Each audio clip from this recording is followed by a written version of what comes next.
प्यारे सत्संग जी, बड़े प्यार से कहना धन निरंकार जी।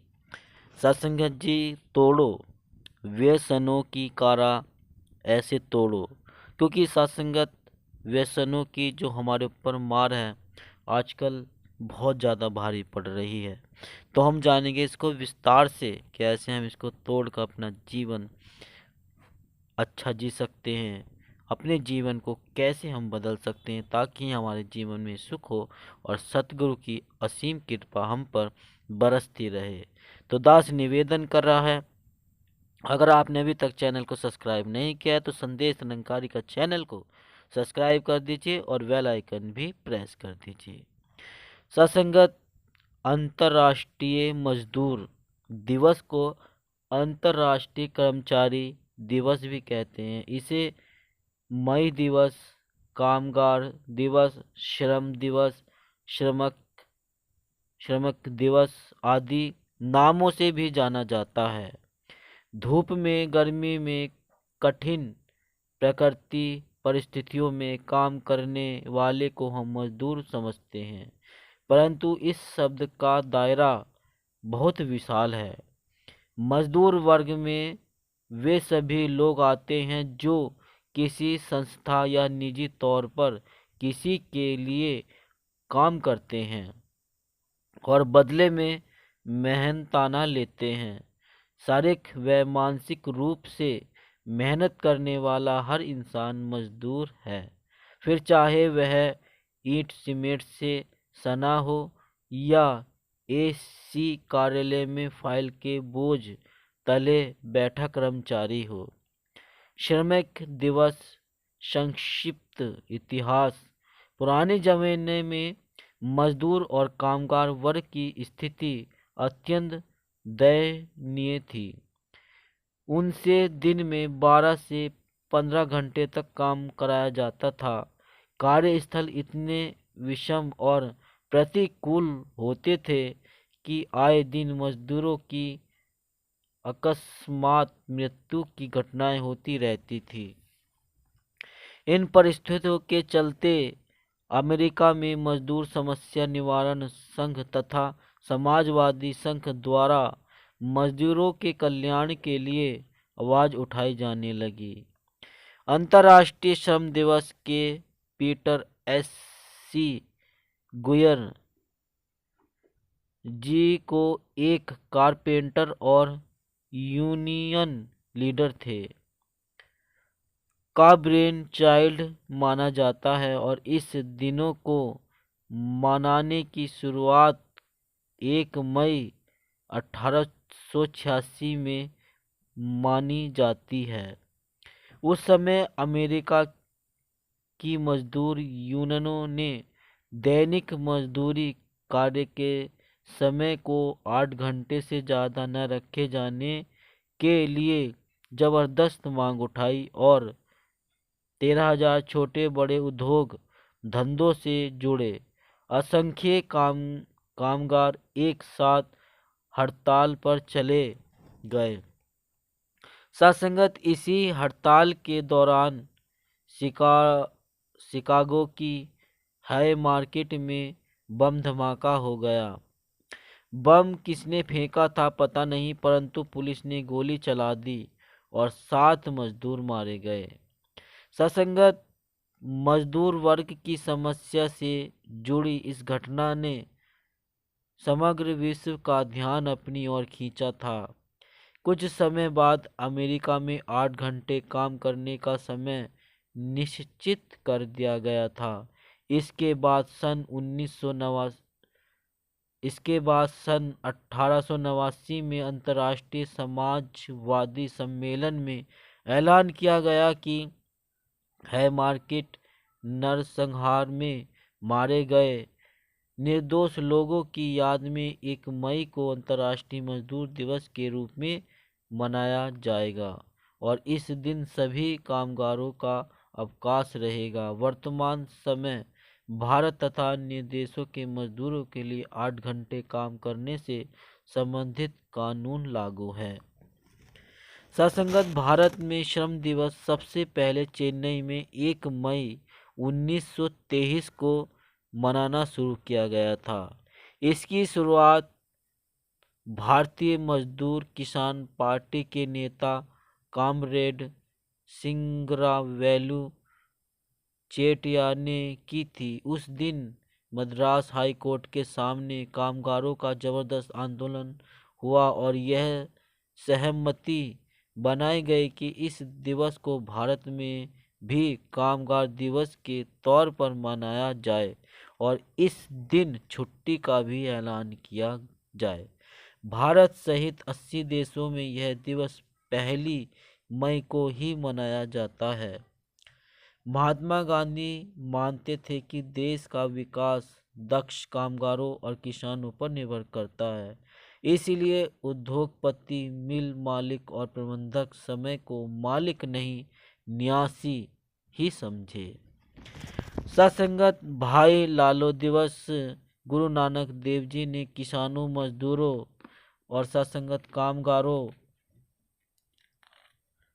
कामगारों में के हक में आवाज उठाई थी और उस समय के अहंकारी और लुटेरे हाकिम ऊंट पालक भागों की रोटी न खाकर उसका अहंकार तोड़ा और भाई लालो की नेक कमाई को सत्कार दिया था। इसलिए 1 मई को भाई लालो दिवस के तौर पर भी सिख समुदाय में मनाया जाता है। हर आत्मा जन्मजात राजा। सत्संगत भगवान ने धरती पर किसी को भी मजदूर बनाकर नहीं भेजा, सभी को राजा बनाकर भेजा है। हम सभी भगवान के राजा बेटे हैं। मानव जीवन पुरुष और प्रकृति का खेल है। आत्मा पुरुष प्रकृति के बने शरीर को धारण कर रंगमंच पर अपनी भूमिका का निर्वहन करती है। इस अर्थ में हर एक आत्मा जन्मजात मालिक राजा है और शरीर तथा कर्मेंद्रियां उसके कर्मचारी और नौकर हैं। सत्संगत जब व्यक्ति स्वयं रूप में टिककर अपने को इंद्रियों का राजा अनुभव करते हुए कर्म करता है तो कर्म खेल लगता है, कर्म आनंदकारी बन जाता है। इसके विपरीत यदि वह देह के अभिमान में अर्थात स्वयं को देह मानकर कर्म करता है तो उसे कर्म करता भारीपन आता है, आलस्य भी आता है और वह कामचोर भी कभी बन जाता है। मैं आत्मा राजा हूँ और कर्मेंद्रियां मेरी कर्मचारी हैं। यदि वह इस स्मृति को बनाए रखे, साक्षी होकर कर्मेंद्रियों से कार्य करवाए तो वह कर्मचारी जैसा कार्य करते भी राजा जैसी ऊंची स्थिति का आनंद ले सकता है। सत्संगत फ्रांस के सम्राट नेपोलियन बोनापार्ट एक दिन अपनी पत्नी के साथ पेरिस की सड़कों पर पैदल चलने का आनंद ले रहे थे। मार्ग में मिलने वाले नागरिक सम्राट के सम्मुख सिर झुकाकर उनका अभिवादन कर रहे थे। महारानी को आम प्रजा के बीच इस तरह पैदल चलना बहुत अटपटा लग रहा था। दोनों चलते चलते जब एक तंग गली में पहुंचे तो सामने से एक निर्धन लकड़हारा सिर पर लकड़ियां रखे निकला।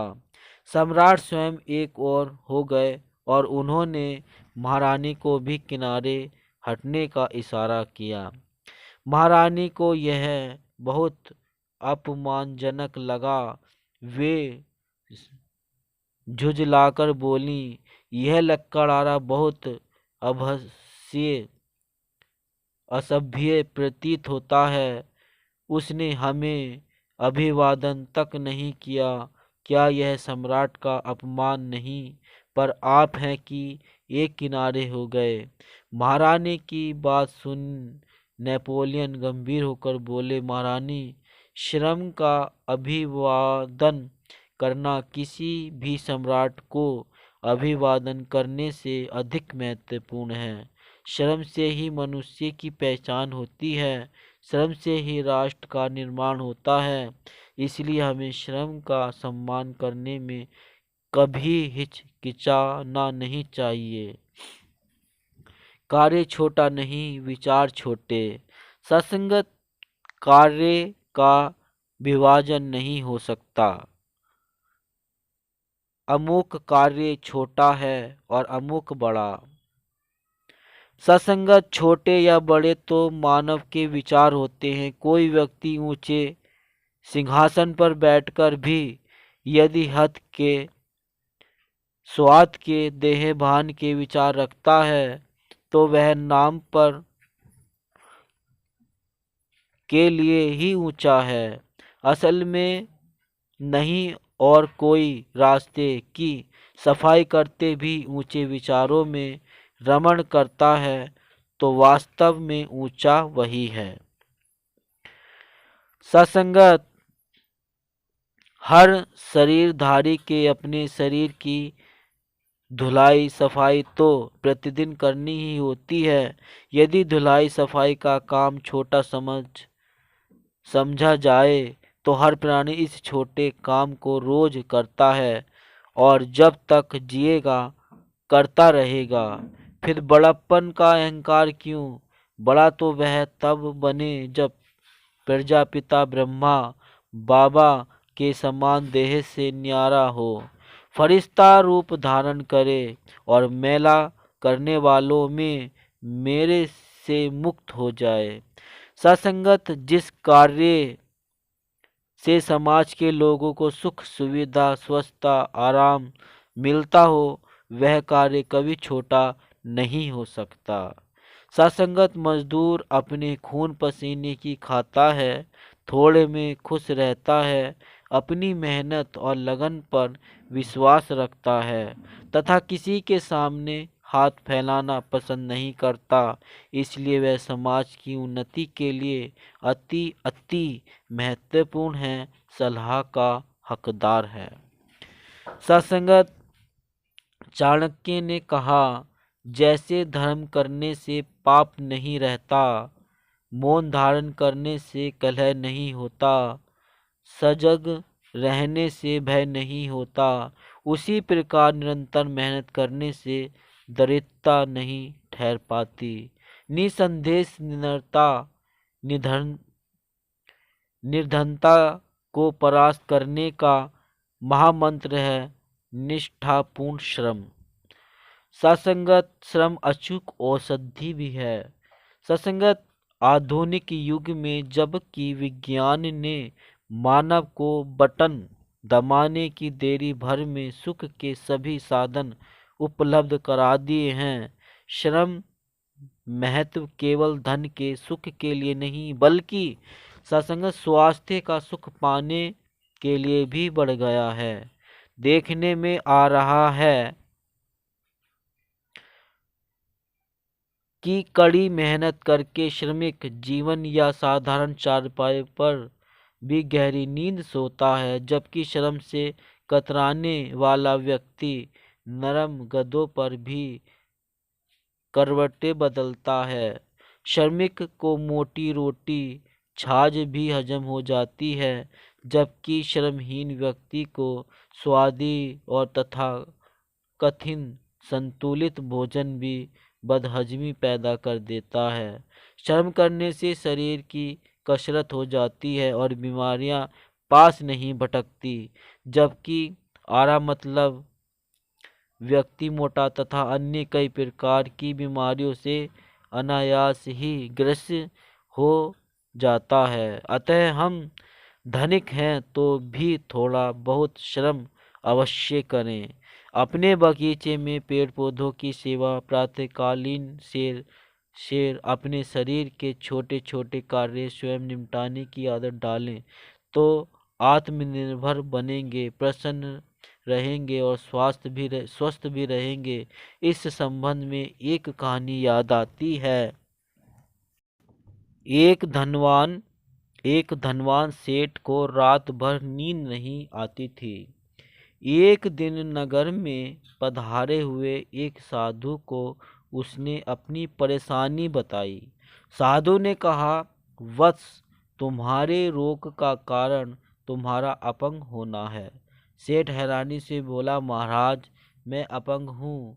साधु विनम्रता से बोले, अरे भाई, वास्तविक अपंग तो वही होता है जो हाथ पैर सही सलामत होने पर भी उनका इस्तेमाल नहीं करता। बताओ, दिन भर में तुम अपने शरीर से कितना काम लेते हो? सेठ चुप हो गया, क्योंकि वह तो छोटे छोटे काम के लिए भी नौकरों पर निर्भर रहता था। साधु बोले, अगर अनिद्रा से बचना है तो इतनी मेहनत करो कि थक कर चूर हो जाओ। अनिद्रा अपने आप दूर हो जाएगी। सेठ ने ऐसा ही किया और गहरी व चिंता मुक्त निद्रा का आनंद लिया। सासंगत, वर्तमान समय व्यसन पदार्थों के बढ़ते प्रचलन के कारण श्रमिक भी इनकी चपेट में आ रहे हैं। वे जितना कमाते हैं उसका काफ़ी हिस्सा इन पर गवा देते हैं। उनके शरीर पर इनका बहुत बुरा प्रभाव पड़ता है। कार्य शक्ति का ह्रास होता है, थके थके रहते हैं, घर में कलह और अभाव पैदा होते हैं और आयु कम होने से अकाल मृत्यु का भी शिकार हो जाते हैं। अतः हमारे श्रमिक भाइयों को इस श्रम दिवस पर यह आत्मचिंतन जरूर करना चाहिए कि वे उद्योगपतियों और मालिकों की शोषणकारी नीतियों से तो मुक्त हो गए। सरकार ने उसके कार्य और घंटे आय भी निश्चित कर दी है, परंतु यदि वे स्वयं के व्यसनों की आदतों से शोषित हैं, तो इनसे मुक्ति कौन दिलाएगा? सत्संगत प्रण ले। अतः श्रम दिवस पर सभी श्रमिक स्वयं द्वारा समय के शोषण से बचने का प्रण लें। धन, तन और परिवार का नाश करने वाली स्वयं की गलत आदतों से छूटने की प्रतिज्ञा अवश्य करें।